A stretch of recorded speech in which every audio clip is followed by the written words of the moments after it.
Hello, नमस्कार। मैं आशुतोष जोशी आप सभी का बहुत-बहुत स्वागत करता हूँ अपने यूट्यूब चैनल एआर एस्ट्रोलॉजी और जेमस्टोन। आज मैं आप लोगों को पार्ट 5 के बारे में बताने जा रहा हूँ, लव मैरिज और अरेंज मैरिज के बारे में। तो अगर आप लड़के हैं तो अपने राइट हैंड में देखिए, लड़की हैं तो अपने लेफ्ट हैंड में। सबसे पहले मैं बात करता हूँ गुरु पर्वत की। यदि किसी व्यक्ति की हथेली पर गुरु पर्वत पर क्रॉस का निशान हो, तो यह बहुत ही शुभ माना गया है, बहुत ही शुभ संकेत है। ऐसे व्यक्तियों के जीवन में प्रेम विवाह की संभावना अधिक होती है। ऐसा व्यक्ति प्रेम विवाह करता है।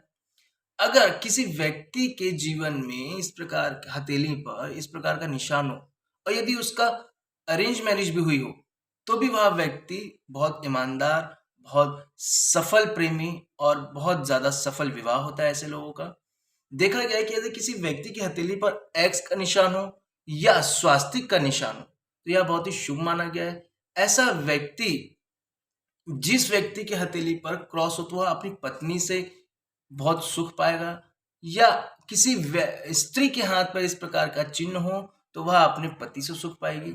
ऐसा व्यक्ति, ऐसे लोगों के, ऐसे जातक के जीवन में बहुत ही सुंदर और बहुत ज्यादा वैवाहिक जीवन अच्छा होता है और बहुत ज्यादा सफल जीवन इनका माना गया है विवाह के नाम पे। तो ऐसे व्यक्तियों का विवाह जब होता है तो वह बहुत ही शुभ होता है। देखा गया कि ऐसे व्यक्तियों के जीवन में प्रेम विवाह की संभावना अधिक होती है। तो मान लीजिए यदि किसी व्यक्ति की हथेली पर हृदय रेखा दो भागों में बढ़ जाए और इधर क्रॉस का निशान हो या स्वास्तिक का निशान हो, तो यह निश्चित 100% ये मान लेना चाहिए कि ऐसा व्यक्ति प्रेम विवाह ही करता है। ऐसे व्यक्तियों के जीवन में 100% प्रेम विवाह की संभावना अधिक हो जाती है। और दूसरा पॉसिबिलिटीज बता देता हूं मैं। अगर किसी व्यक्ति के हथेली पर विवाह रेखा शुरुआती दौर पर एक ब्रांच यहां से निकल जाए और दूसरी यहां से निकल जाए और ये दो ब्रांच में डिवाइड हो जाए, तो ऐसा व्यक्तियों का विवाह जो होता है वही प्रेम विवाह आप मान सकते हैं। ज्यादातर देखा गया है कि ऐसा समय अफेक्शन हो सकता है, अट्रैक्शन हो सकता है, उसके बाद विवाह होने के चांसेस होते हैं। तो यह बहुत ही शुभ होता है। थोड़ा समय पे इनके जीवन पे विवाह के उपरांत थोड़ी सी परेशानी आती है, थोड़ी समस्या आती है, क्योंकि ये अट्रैक्शन अफेक्शन के बाद इनका विवाह होता है, फिर बाद में इनके जीवन में खुशहाली आना शुरू हो जाती है।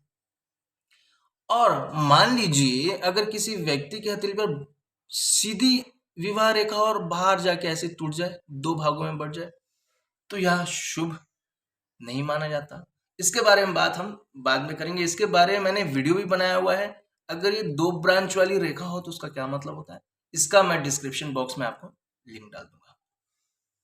तीसरी बात मैं आप लोग को बता दूं, अगर किसी व्यक्ति के हथेली पर सूर्य की रेखा बड़ी अच्छी हो और साथ में एक ब्रांच निकलकर हृदय रेखा पर आ रही हो ऐसे, तो देखा गया है ऐसा समय, ऐसा व्यक्ति जो होता है प्रेम विवाह करता है।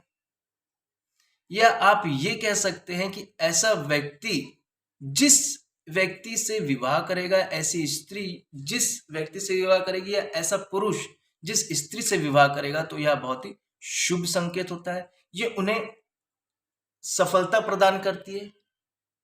या ये कह सकते हैं कि ऐसे व्यक्तियों की निर्णय क्षमता जो होती है वो बहुत ज्यादा अच्छी होती है। डिसिप्लिन, क्या कहेंगे उसे, डिसीजन, ऐसा व्यक्ति जो डिसीजन लेता है वो बहुत अच्छे से लेता है। यह व्यक्ति अगर किसी ने सोच लिया कि मुझे इसके साथ विवाह करना है, तो वह व्यक्ति उसे करके ही रहता है और ये बहुत ज्यादा शुभ संकेत माना गया है। उसे आपस में दोनों एक दूसरे को लेके चलते हैं। ठीक है, एक और पॉसिबिलिटीज बता देता हूं मैं आप लोग को। यदि किसी व्यक्ति की भाग्य रेखा सीधी हो और उसमें से एक ब्रांच चंद्र पर्वत से निकल के आ रही हो, ठीक है, तो ये देखा गया है कि ऐसा व्यक्ति, जिस व्यक्ति के हाथ पर इस प्रकार की रेखा हो, ऐसा व्यक्ति प्रेम विवाह करता है। ऐसे व्यक्तियों की देखा गया है कि बहुत सारे मित्र होते हैं, बहुत सारे संबंध होते हैं, गलत संबंध नहीं, अच्छे संबंध होते हैं, अनैतिक नहीं नैतिक संबंध होते हैं, जो कि दोस्त हो सकते हैं, बाहर से, दूर से, देश से इनके दोस्त होंगे, मित्र होंगे, बहुत सारे इनके सर्कल होगा, बहुत बड़ा सर्कल होगा। इसीलिए इनके जीवन में प्रेम विवाह की संभावना अधिक हो जाती है, क्योंकि बहुत सारे लोगों से मिलते हैं, इनके अंदर प्रेम बहुत रहता है, ये सब के साथ घुल मिल के रहते हैं। और देखा गया कि ऐसा व्यक्तियों की हाथ पर, जिस व्यक्तियों के हाथ पर इस प्रकार की रेखा हो, या ये भी कह सकते हैं कि ऐसा व्यक्ति शादी के बाद इनका भाग्योदय होता है। 27 साल के बाद ऐसे व्यक्तियों का भाग्योदय होता है। यदि चंद्र पर्वत से किसी व्यक्ति की हथेली पर भाग्य रेखा जुड़ रही हो तो यह बहुत ही शुभ संकेत होता है। ऐसे व्यक्तियों का संबंध बाहर देशों से भी होता है, चाहे वो स्त्री हो या पुरुष। अगर पुरुष होगा तो उसके बाहर देशों से संबंध होंगे, अच्छे संबंध होंगे, मित्र होंगे। और किसी स्त्री के हाथ पर है तो उस स्त्री के भी इस प्रकार के संबंध हो सकते हैं। दूसरी चीज मैं आप लोग को बता दूं, ऐसा व्यक्ति जब विवाह करता है तो ये दोनों, अगर स्त्री के हाथ पर हो तो वह अपने सिर्फ पति से प्रेम करेगी, और किसी पुरुष के हाथ पे हो तो वह पुरुष सिर्फ अपनी पत्नी से प्रेम करेगा। ये दोनों आपस में एक दूसरे से अधिक प्रेम करेंगे। यह इनके बीच में ना कोई तीसरा आ सकता है, ना ये आने के लिए जगह देते। तो देखा गया है कि ऐसे व्यक्तियों का प्रेम विवाह होता है।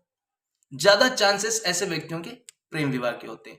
अगर अरेंज मैरिज भी हो, इस प्रकार के रेखा में अगर अरेंज मैरिज भी हो तो भी वह व्यक्ति सफल है कहलाता है प्रेम में, विवाह में। चाहे वो अरेंज मैरिज हो या लव मैरिज हो, ऐसा व्यक्ति आपस में एक दूसरे को लेके चलते हैं, परिवार को लेके चलते हैं। इस पे तो प्रेम विवाह निश्चित है जी। अपनी हार्ट लाइन, हृदय रेखा दो भागों में बढ़ जाए और इधर क्रॉस हो तो 100% ये मान लेना चाहिए कि इनका प्रेम विवाह होगा।